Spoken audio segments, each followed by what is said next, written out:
நமக்கு சொல்லுகிறது. இது எஸ்தரின் சரித்திரம்.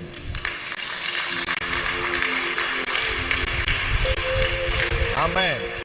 இது தேவனை நம்புகிற பிள்ளைகளுக்கு எப்படி ஆளுகையும் அதிகாரமும் வந்தது என்ற சரித்திரம். எல்லாம் படிக்கணும், இதெல்லாம் படிக்கணும்.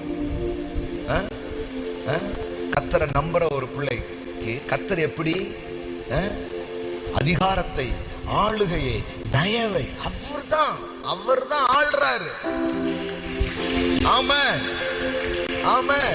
நீங்க அவருடைய ரூலர்ஷிப் கீழே, அவருடைய ரிலேஷன்ஷிப் கீழே நீங்க வரும் பொழுது அப்படி தூக்கி அப்படி வைக்கிறது, இங்க இருக்கிற தண்ணி பாட்டில தூக்கி இங்க வைக்கிறது எப்படி எனக்கு ஈஸியோ அது மாதிரி உங்களை தூக்கி அப்படி வைக்கிறதுன்றது அவருக்கு ரொம்ப சுலபம்.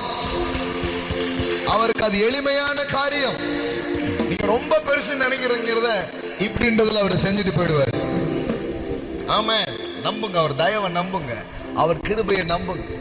ஆமென். அவருடைய ஞானங்களை நம்புங்க, அவர் அதை செய்ய வல்லவர் அப்படின்றத நம்புங்க. அப்போ from India to Ethiopia, எல்லாம் சொல்லுங்க, from India to Ethiopia, from 127 நாட அரசாண்டுகிறாங்க. யோசித்து பாருங்க, வஸ்தின்ற ஒரு ராணி இருந்தா, இப்போ கடவுள் பாருங்க வஸ்தியை தூக்கிட்டு வஸ்தியை வச்சுட்டாரு. ஆமென், ஆமென். இப்ப எஸ்தர் தான் யாரு? ஒரு நாட்டுக்கு இருந்தா ராணி, பல நாட்டுக்கு இருந்தா மகாராணி.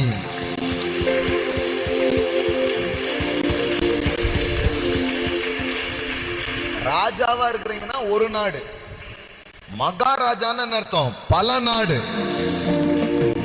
சோ எஸ்தர் ராணி இல்ல, யாரு? எல்லாம் சொல்லுங்க, மகாராணி. ஆமென். மகாராணி, மகாராஜா. ஆமென். யோசித்து பாருங்க, கடவுள் அப்படிதான் வைக்கிறார். கடவுள் அப்படிதான். நமக்கு இப்படிலாம் கடவுளை பார்க்கவே இல்லையே. இப்படி யாரும் சிந்திச்சதும் இல்லை, இது சொன்னதும் இல்லை, இது மைண்டுக்குள்ள வந்ததும் இல்லை.